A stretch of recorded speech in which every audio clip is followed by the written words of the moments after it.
Good afternoon and welcome to Teen Book Tuesday. Today I'm going to tell you about a book that just came out last week and I read it as soon as it released. It's called The Ballad of Songbirds and Snakes by Suzanne Collins, and it's a Hunger Games novel. But instead of continuing on with the story from Hunger Games, Catching Fire, and Mockingjay, we're going back. We're going way back, almost to the beginning of the Hunger Games, to the reaping of the 10th annual Hunger Games, where we meet a young Coriolanus Snow. He's 18. He's a senior in high school at the Academy, the school to attend in the capital. He's capital born and bred, and now he's fighting for the life that he's always dreamed of and that he's always been told was his by right. His family fell on hard times during the war. They made some bad business decisions and lost most of their money. So now they're putting up this huge front to try to convince everybody that they're still the wealthy and entitled family that they've always been through history. And now it's the day of the reaping. There's a new program. Seniors at the Academy have been selected, 24 of them, and each of them will be assigned one of the tributes from the districts to be a mentor. Unfortunately, Coriolanus does not get a very good selection. Let's find out what happens. We'll meet Coriolanus, and we'll meet his tribute. The District 12 girl? Could there be a bigger slap in the face? District 12, the smallest district, the joke district, with its stunted, joint-swollen kids that always died in the first 5 minutes. And not only that, but the girl? Not that a girl couldn't win, but in his mind, the Hunger Games were largely about brute force, and the girls were naturally smaller than the boys, and therefore at a disadvantage. Coriolanus had never been a particular favorite of Dean Highbottom, who he jokingly called High as a Kite Bottom among his friends. But he had not expected such a public humiliation. Had the nickname gotten back to him? Or was this just an acknowledgement that in the New World Order, the Snows were fading into insignificance? He could feel the blood burning in his cheeks as he tried to remain composed. Most of the other students had risen and were chatting among themselves. He must join them, pretend this was of no consequence, but he seemed incapable of movement. The most he could manage was to turn his head to the right, where Sejanus still sat beside him. Coriolanus opened his mouth to congratulate him, but stopped at the barely concealed misery on the other boy's face. "What is it?" he asked. "Aren't you happy? District 2, the boy, that's the pick of the litter." "You forget. I'm part of that litter," said Sejanus hoarsely. Coriolanus let that sink in. So, 10 years in the capital and the privileged life it provided had been wasted on Sejanus. He still thought of himself as a district citizen.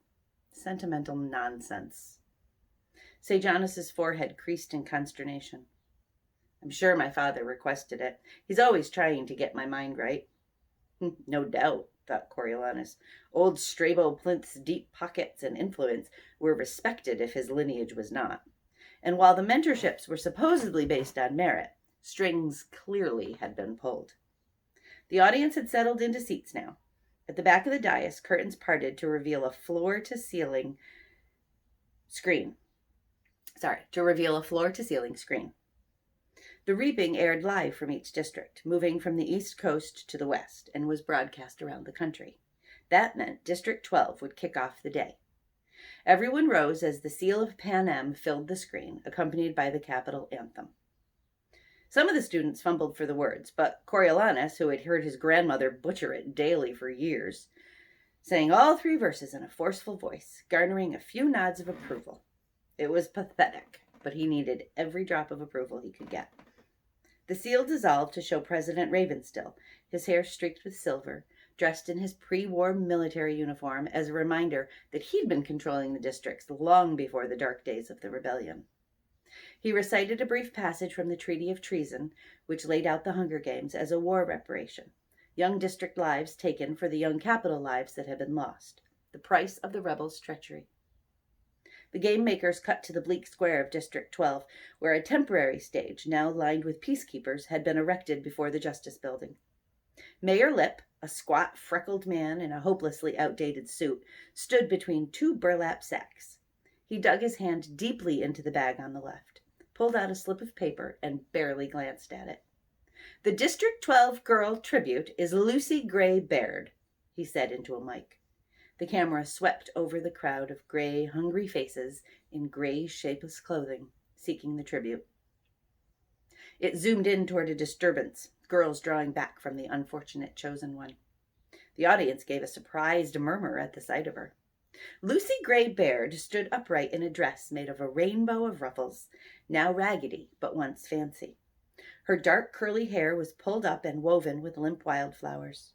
Her colorful ensemble drew the eye, as to a tattered butterfly in a field of moths. She did not make straight for the stage, but began to weave through the girls off to her right. It happened quickly.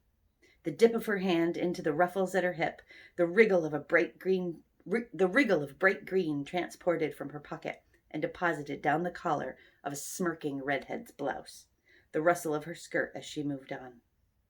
Focus stayed on the victim, her smirk changing to an expression of horror, her shrieks as she fell to the ground, pawing at her clothes, the shouts of the mayor.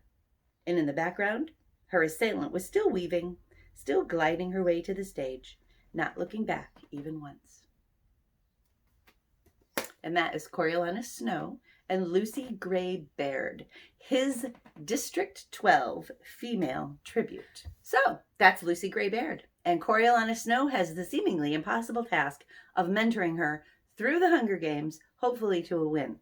The mentor of the winning tribute will receive a full ride scholarship to university. And if Coriolanus is going to make any of his dreams, any of what he's been told is his to do, if he's going to make any of that come true, he needs to win that scholarship, because otherwise there's no way that he's going to be able to even go to university.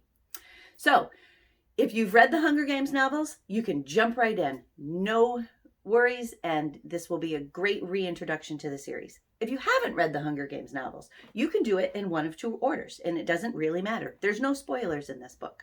You can start with A Ballad of Songbirds and Snakes and read up on a little bit of the history of it, or you can put a hold on Ballad of Songbirds and Snakes and start with the Hunger Games. Read through the Hunger Games, Catching Fire, and Mockingjay, and then go into the Ballad of Songbirds and Snakes. This is a great introduction to the origins and the history of some of the most memorable parts of the Hunger Games. Some of the good and some of the bad, and a lot of the weird, a little bit of the scientific. You'll meet people who you saw glimpses of through the first three books, if you've read them. If you haven't read them, it's a great introduction to the whole entire series, to the world. It's a great world building and character building book. It's also a wonderful inside story of how Coriolanus Snow becomes, well, no spoilers, how he becomes who he becomes. I think that this is a great book choice for anybody to read, and I hope that you enjoy it.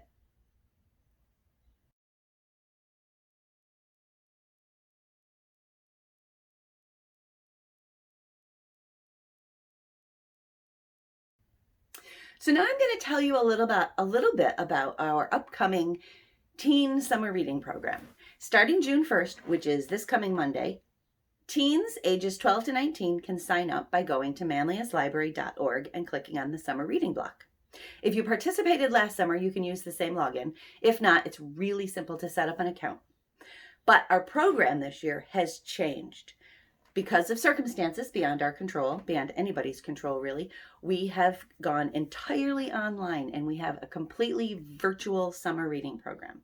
That's true for the kids, the teens, and the adult program, all of which you can sign up for at that link, www.manliuslibrary.org. For the teens, you will read and log your books in minutes, whichever you choose, or both, and complete missions to earn points and be awarded badges. There's almost 100 badges that you can earn. Each one is worth a different point level. You'll complete the required missions to earn a badge in a specific category to earn a super badge and get 10 extra points. The super badges will become available on August 1st. And the different categories are library, read, create, play, family, and explore. There's 6 of them. Each mission is worth different points, and there's different things that you can do. I'll mention a couple of them in just a minute. Some of the missions overlap, to multiple categories, and you only need to complete them once to have them count for both category. Special programming and bonus badges will become available throughout the summer, so keep an eye out for those. Those are extra points that you can earn. Once you've worked your way up to 1,000 points, either through reading or through completing badges, you'll get a prize pack, which will be available after August 1st. Keep going, you hit 2,000 points, and you'll get a second prize pack, which will be available after Labor Day. As you complete challenges, read and review books, and earn badges, you can follow your progress on the online game board. Each level of the game board, which is every 100 points, earns you an e-ticket into the drawing of your choosing for the summer grand prize drawings. I can list those for you in a minute as well. When you complete the game board, you'll earn an extra 5 tickets. So the e-ticket system replaces the green ticket system that we had last year. There's no in-person tickets. There's no in-person drawings. So you'll earn e-tickets, you'll get yourself into drawings, and you'll earn prize packs, and you'll earn chances to win gift cards, things like Amazon, Sweet Frog, Mrs. Kelder's Cakes, so on and so forth.